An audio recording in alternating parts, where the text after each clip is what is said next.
Olá, já está no ar mais um especial Coronavírus. Aqui a gente debate com especialistas diversos assuntos relacionados à pandemia que afeta todos nós. Hoje vamos falar das pessoas que têm doenças graves ou crônicas e precisam de atendimento médico. Com a orientação do isolamento social e o medo de irem até a um hospital, e acabar se contaminando, muitos pacientes deixaram de seguir o tratamento adequado.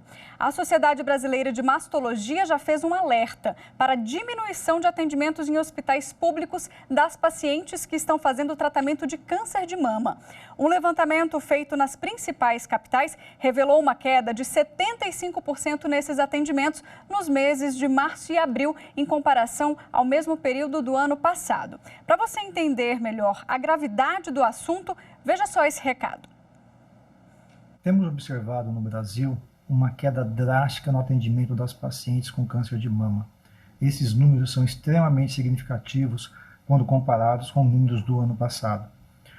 Como consequência, nós vamos ter um represamento de pacientes com câncer de mama que irão chegar aos nossos consultórios com um diagnóstico avançado e com certeza vai impactar na sobrevida dessas pacientes. E por outro lado, nós não estamos fazendo rastreamento mamográfico porque as pacientes não estão fazendo seus exames preventivos. Com isso, nós vamos também comprometer o diagnóstico precoce da doença e não iremos ofertar a estas pacientes a cura da doença. Então, a pandemia tem um outro lado, o lado da não assistência médica às pacientes que precisam.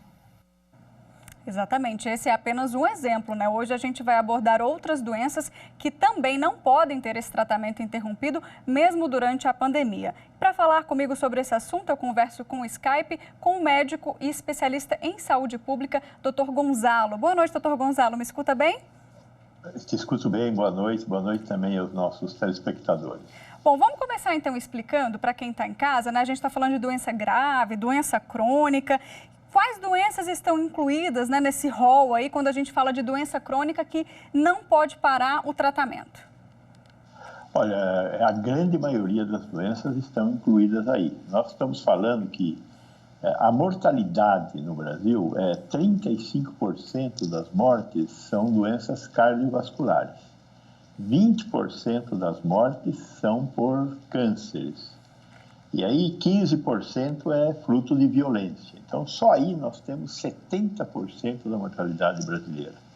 Então, essas doenças crônicas não transmissíveis, que basicamente é esse primeiro grupo das doenças cardiovasculares e dos cânceres, é muito importante que a gente não permita que estas doenças fiquem desassistidas, Por serem doenças graves, e doenças que precisam desse acompanhamento crônicas, doutor, muitas vezes esses pacientes já estão automaticamente no grupo de risco, E aí, como manter esse equilíbrio entre a proteção contra a Covid-19, que a gente precisa fazer esse isolamento, e a continuação do tratamento? Como é que a gente equilibra essas duas necessidades? Veja bem, nós estamos agora na metade do caminho, por assim dizer. Nós não sabemos se estamos na metade, porque nós não sabemos quando esse negócio vai terminar. Nós Hoje a OMS diz que a gente nem atingiu o pico ainda, Então a gente não sabe o que vem por aí. E aí, quando a epidemia começou, uma série de medidas foram tomadas e basicamente a mais importante delas é o isolamento social. Só que a expectativa, mesmo nós profissionais de saúde, a expectativa que a gente tinha é que essa coisa ia acabar mais à frente, Nós não imaginávamos chegar em junho e ainda estarmos discutindo se chegamos no pico ou não chegamos no pico. Então, de uma certa forma, houve uma paralisia de quase tudo na sociedade, inclusive do setor saúde. E aí nós ficamos sem desenhar um plano adequado para o tratamento das doenças crônicas não transmissíveis. Isto foi um erro. Cometemos vários erros nessa epidemia. Este foi um dos erros que nós cometemos. Nós temos que rapidamente voltar atrás e começar a preparar o sistema de saúde para receber as pessoas que são portadoras dessas doenças crônicas não transmissíveis, como as doenças cardiovasculares e os cânceres. E como fazer para evitar que estas pessoas, ao se mobilizarem, ou seja, ir até os serviços de saúde, ambulatórios, centros de diagnóstico e hospitais, não se contaminem? Aí é a decisão de cada um que vai contar. Tem que andar de máscara, tem que manter um certo distanciamento social, não fazer aglomerações, e tem que ter uma higiene muito grande com as mãos. Então, lavar as mãos com muita frequência, ter sempre um pouco de álcool gel também, eventualmente se não encontra um lugar para lavar as mãos. Tomar muito cuidado no momento em que entra em sanitários públicos, que você vai ter que ficar algumas horas longe de casa, não vai ter jeito, né? Tomar muito cuidado ao se alimentar. Se todos os cuidados forem feitos com bastante observação, provavelmente você não vai pegar o Covid-19. Covid-19 é uma doença que a forma mais fácil de pegar é através de contato. Colocar as mãos em cima de superfícies onde o vírus fica durante muito tempo vivo. E aí levar a mão à boca, nariz e olhos. Esta é a forma mais importante de contaminação. Também em ambientes fechados, respirar aerosóis é perigoso. Por isso que é importante que você esteja de máscara e que todas as pessoas com as quais você estiver juntos no ambiente fechado também estejam de máscara. Porque aí a eventual tosse e a produção de um aerosol, de gotículas, vai ser retida pela máscara e não irá para a respiração de ninguém. Então, essa é a condição que nós temos que buscar para que as pessoas possam retomar seus planos terapêuticos. É óbvio que o serviço de saúde precisa voltar a funcionar, inclusive a atenção primária. Em muitos estados, muitas cidades, os profissionais da atenção primária também deixaram de receber equipamento de proteção individual, né? Basicamente máscara, gorro, eventualmente o avental, e álcool gel. Qual é o problema? E como nós direcionamos... Primeiro, toda a produção, exceto o álcool gel, toda a produção desse material de proteção individual está hoje na China e na Índia. 95% da produção mundial é China e Índia. E aí houve um hiperconsumo no mundo inteiro e sumiu isso das prateleiras. Nós tivemos falta disso aqui no Brasil também. Agora está começando a normalizar a entrega desses itens.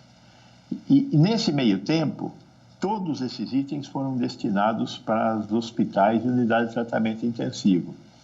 Nos ambulatórios, e particularmente na atenção primária, acabou faltando esse material. Grave isso. Por quê?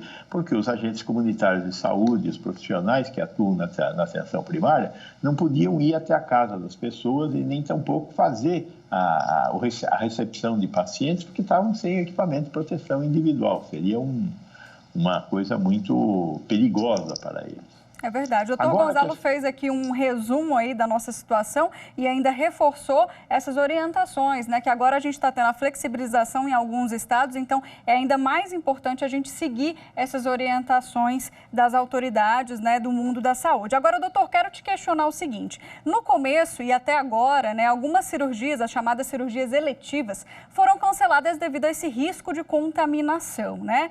Existe também um outro risco, se a gente olhar por outro lado aí, na demora, porque a gente não sabe quando que essa situação vai retornar ao normal, né? Quando que vai ser o nosso novo normal? Veja, sim. Por isso que eu disse que nós cometemos um erro aqui atrás e que temos que corrigir agora. Qual foi o erro? Foi paralisar tudo. Não deveríamos ter paralisado tudo. Porém, nós achávamos que isso ia passar mais rápido do que passou, não passou. Mas o fato é que nós temos que retomar. Esse é o momento. Aconteceu o que aconteceu, agora já aconteceu. Então, vamos retomar. Temos que convocar, a imprensa tem que falar desse assunto, nós temos serviços de saúde que convocar os pacientes que estavam em tratamento para voltar ao tratamento. Óbvio, com alguns cuidados. Distanciamento social, essas coisas todas. Então, não pode convocar todo mundo para voltar amanhã cedo nos ambulatórios, nos hospitais. Não, vamos fazer filas mais inteligentes, cuidadas, para que não haja ajuntamento de pessoas, não haja disseminação da epidemia. Nós não podemos permitir que esses pacientes que já têm patologias, que já têm comorbidades, sejam expostos muito ao vírus. Por outro lado, não podemos deixar de tratá-los, porque eles estão precisando do tratamento para não morrerem dessas doenças crônicas que são realmente mortais, né? O exemplo então, nós temos que retomar. O exemplo do câncer que a gente trouxe aqui, né? A gente sabe que é um tratamento agressivo, a imunidade fica lá embaixo, as pessoas ficam expostas realmente, mas apesar desses riscos da contaminação, a agressividade da doença e talvez até uma possível evolução sejam ainda mais graves, né, doutor? Veja, é um jogo complicado, porque pegar o Covid tendo um câncer, tendo uma doença cardiovascular, é muito perigoso. A mortalidade é muito elevada. Então, as pessoas precisam embutir nas suas cabeças os comportamentos que elas têm que ter para que essas coisas não aconteçam. E aí, então, ir em busca da continuidade do tratamento. Então, quem tem que fazer cirurgia, tem que fazer cirurgia. Quem tem que fazer radioterapia, importante fazer a radioterapia. Quem tem que fazer quimioterapia, vai fazer a quimioterapia, né? Quem tem que fazer o retorno para verificar se o que já foi feito está produzindo efeitos, precisa fazer os seus exames de seguimento. Enfim, eu acho que nós temos que rapidamente buscar coibir a progressão da doença e corrigir esse erro que nós cometemos nesse passado recente, de suspender tudo, já que esta situação deverá se prolongar por bastante tempo ainda, infelizmente. E com os hospitais lotados, né, ainda tem a dificuldade de conseguir uma consulta com um especialista. E essa foi a experiência vivida pela Regiane, que mora em Belo Horizonte e foi diagnosticada com um nódulo no seio. Ela não conseguiu marcar o atendimento com o mastologista pelo SUS, aí teve que pagar várias consultas do próprio bolso e só depois de quase um mês fez a biópsia. A história de persistência é um exemplo e ela deixa um recado para quem está na mesma situação. A gente tem essa carência por causa do Covid e eu acho que mesmo sem o Covid, a dificuldade de a gente conseguir um mastologista é muito grande na rede pública. Então eu aconselho a você, mulher, né, que tem algum problema, que perceba algo de estranho no seu seio, né, que procure mesmo um centro de urgência, que vá, que corra atrás, que lute, porque se eu não tivesse lutado, eu não teria conseguido. Então, desde já eu agradeço, né, a oportunidade de estar aqui falando, né, de estar mostrando para o mundo como é grande a dificuldade de conseguir um mastologista na rede pública, né? E as autoridades, né, que estão aí me assistindo, né, que tomam providência, porque isso é muito sério, porque a gente pensa que nunca vai acontecer com a gente, né? Mas acontece e o sistema é muito precário. Em nota, o Ministério da Saúde orienta que a avaliação do risco-benefício de se realizar um procedimento eletivo deve ser definida pela equipe médica assistencial, de acordo aí com as recomendações das secretarias estaduais e municipais de saúde. Disse ainda que o adiamento de alguns procedimentos tem o objetivo de disponibilizar leitos da rede, né, e os profissionais também para o combate ao coronavírus. A gente viu aí, né, doutor, um relato bastante verdadeiro, né, que a gente já sabe, a realidade do SUS a gente não tem como esconder. Antes da Covid já era difícil conseguir uma consulta com especialista. A gente só ouviu um trechinho do depoimento, mas a Regiane contou que a resposta que ela teve no primeiro posto de saúde é que ela teria que esperar de 1 a 6 meses para conseguir a consulta com esse especialista. Então, a situação a gente pode dizer que se agrava, né, nesse momento para quem, como ela, não tem, teve que se virar para pagar do próprio bolso a consulta. Veja, eu acho que aí tem uma consideração que deve ser feita, que é a questão do funcionamento da rede ambulatorial. Quem está hoje muito sufocado é a rede hospitalar. Então, a rede hospitalar está lotada por causa dos casos de Covid. Mas a rede ambulatorial e a rede de serviços que, por exemplo, são utilizadas para fazer diagnóstico nessa área do câncer de mama, ou biópsias para outros cânceres, a quimio e a radioterapia são procedimentos em parte ambulatoriais, né? Então, na verdade, o que nós teríamos que estar fazendo nesse momento é acordando para a necessidade de retomar esses tratamentos, dado que essa epidemia vai continuar por muito tempo. E retomar esse tratamento deve ser feito com o devido cuidado para não criar muitos ajuntamentos de pessoas. Então, eu acho que as secretarias estaduais e municipais de saúde teriam que dar início a um processo de chamamento dos pacientes que estão em espera para realizar particularmente os procedimentos ambulatoriais, como, por exemplo, essa questão das biópsias, os exames, a radioterapia, a quimioterapia, e retomar uma vida meio normal, porque a epidemia vai demorar um pouco e nós não podemos deixar esse povo para trás, porque esse povo está correndo risco de vida. Então, as secretarias estaduais e municipais de saúde têm que retomar o atendimento a esses pacientes e, dentro do possível, começar a encaixar esses pacientes na realização dos seus procedimentos, quando necessariamente nos hospitais, encaixá-los dentro da fila para esses pacientes poderem ser atendidos também para a realização de cirurgias e eventuais internações que sejam necessárias para o tratamento dos cânceres, né? Câncer de mama, câncer de próstata, câncer de pulmão, câncer de intestino, esses cânceres não podem esperar. Então, nós teríamos que dar prosseguimento a isso e as secretarias estaduais e municipais de saúde que tenham esses instrumentos têm que começar a voltar a funcionar, assim como também a atenção básica, né? Eu acho que nós temos condição hoje de planejar isso de maneira mais adequada, mas precisamos ser acordados. O SUS precisa ser acordado para a necessidade de retomar essas atividades. A gente está falando aqui um exemplo, né, de câncer, doutor, mas, por exemplo, os pacientes que têm problemas no coração, problemas cardíacos, que a gente está falando de um infarto, de algo que é mais fulminante, esse acompanhamento também é muito importante, porque não é porque você está só tomando o seu remédio, ou às vezes teve gente, inclusive no início da pandemia, que parou de tomar, trocou o remédio por várias notícias que saíram também na mídia, né? Isso é muito importante a gente dizer, que além do tratamento, os medicamentos também, né, precisam continuar.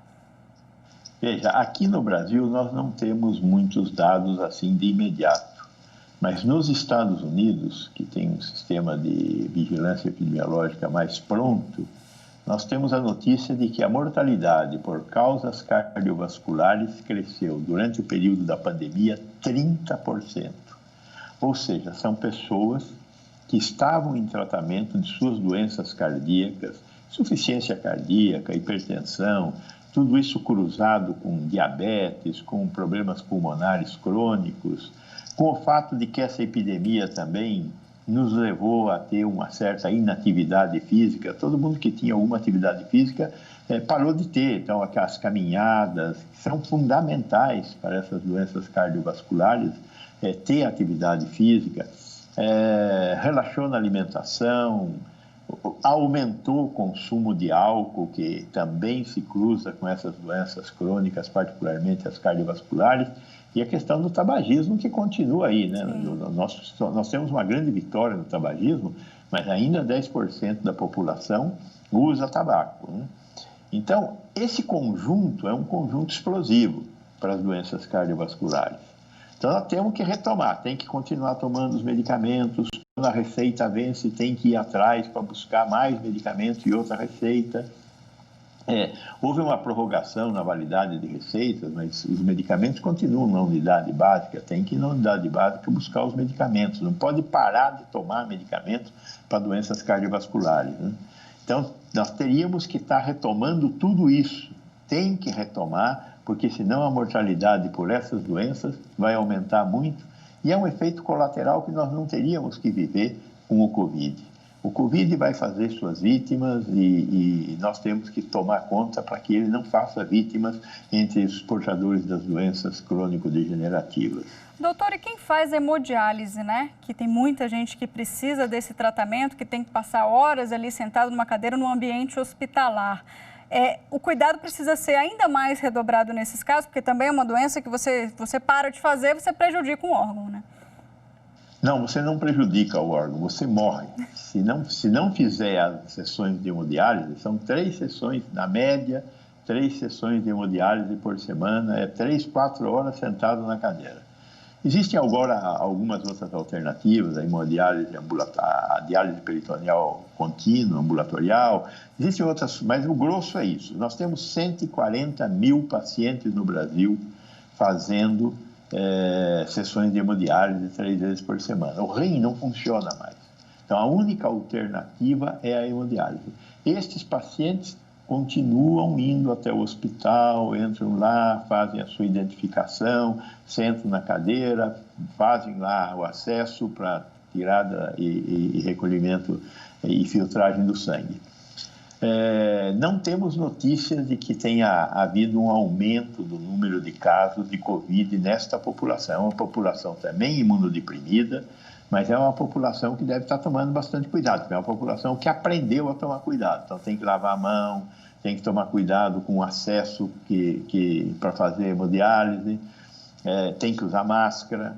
Eu espero que essa coisa, nós não estamos tendo muitos dados, mas eu espero que tudo isso esteja correndo bem para esses 140 mil pacientes, que, além de tudo, eles têm que se deslocar até os municípios onde existe a unidade de hemodiálise. Só 7% dos municípios brasileiros têm unidade de filtração de hemodiálise, né? Então, ele tem que sair da sua cidade e ir até a cidade onde existe essa unidade de hemodiálise. Aparentemente está dando certo, porque nós não temos visto muitas notícias, né? A gente tem um bom exemplo. Quero mostrar aqui, ó. A gente vai conhecer agora a história do seu Cesário, que tem 75 anos, mora em Piracicaba e faz hemodiálise em uma cidade que fica a 70 quilômetros da casa dele. E aí, mesmo durante a pandemia, ele não abandonou o tratamento, toma todos os cuidados necessários e contou um pouquinho dessa realidade pra gente. A hora que a gente for entrar na sala para fazer hemodiálise propriamente dito, tem que ser lavada a mão com água e sabão e ainda passar álcool gel. Daí a gente entra e lá na sala de hemodiálise, cada vez que a pessoa sai da poltrona, vem uma moça que faz o serviço de limpeza, ela passa desinfetante nas cadeiras, nas poltronas e troca o lençol que a pessoa fica sentada. Então, de um modo geral, é isso que a gente faz e é isso que acontece conosco. Belo exemplo aí, né? É isso que tem que ser feito, né? Parar o tratamento não dá, né, doutor? Esse caso não tem saída. Se parar o tratamento, blá, blá. Agora... Então... por favor. Não, é que tem que continuar. E nós eu tenho certeza que o sistema de saúde, o SUS, tem fornecido as condições adequadas para que esse atendimento seja feito com segurança. Agora eu quero falar de uma saída, né? Uma possível saída, a telemedicina, que a gente tem hoje em dia tão presente, né? Vamos falar um pouquinho sobre isso e sobre esse acesso. O paciente que depende do SUS, né? Um contraponto aí, também tem acesso a essa telemedicina ou esse acesso é mais difícil, é uma boa saída? Qual que é a sua opinião? A minha opinião é que a telemedicina é o futuro. Infelizmente, no Brasil, o Conselho Federal de Medicina tomou decisões equivocadas nesse passado recente ao proibir a telemedicina para defender os empregos médicos. Eu acho que, neste momento, todas essas medidas foram revogadas e está aberta a possibilidade de nós termos telemedicina. Só que aí nós estamos, neste momento, os serviços de saúde não tem sistemas de comunicação adequada para ir buscar o paciente. Você vai numa unidade básica de saúde, tem um telefone comum lá, que vive ocupado, que a linha não funciona, enfim, um desastre. Então, nós temos que... Algumas cidades estão conseguindo dar um passo à frente, estão criando centrais de teleatendimento. Estas cidades que estão criando centrais de teleatendimento estão conseguindo fazer um contato com seus pacientes. E aí, nestas cidades, são pouquíssimas no Brasil. Isso é um exemplo que nós temos que divulgar, dessas cidades que estão montando centrais de teleatendimento, onde fica lá uma enfermeira, um médico, ligando para os pacientes, para saber desses pacientes, desses cardiovasculares, desses pacientes que estão em tratamento de câncer, para saber o que está acontecendo, como é que está, por que não está tomando remédio, não está tomando, mas são ainda uma minoria. E essa coisa nós teríamos que expandir muito, né? A telemedicina não serve só para esse contato. Serve também para atender o paciente de Covid, para que ele não saia de casa e você saiba se ele está tendo temperatura, se não está tendo temperatura, se está tendo insuficiência respiratória, se não está tendo insuficiência respiratória, para ir para o hospital só quando for necessário, mas não deixar de ter contato com a assistência à saúde, que é quem poderá indicar o melhor momento para ele ir ao hospital sem que ele corra riscos desnecessários. Então, a telemedicina é o futuro, mas é um futuro que começa já. Né? Nós teríamos que estar aumentando o número, a capacidade de fazer telemedicina. E dá para fazer muita coisa com a telemedicina. A visita de um técnico pode fazer um ultrassom no paciente, orientado pelo médico que fica à distância. Né? O médico fica à distância orientando vários técnicos que vão fazer ultrassom, né? Medindo a pressão, tirando a temperatura, verificando a oximetria. O médico se reproduz enquanto os agentes comunitários, os técnicos de enfermagem vão às unidades, às residências das pessoas, conversar e ver como estão os pacientes. Então, muita telemedicina pela frente nós temos que ter. Que bom.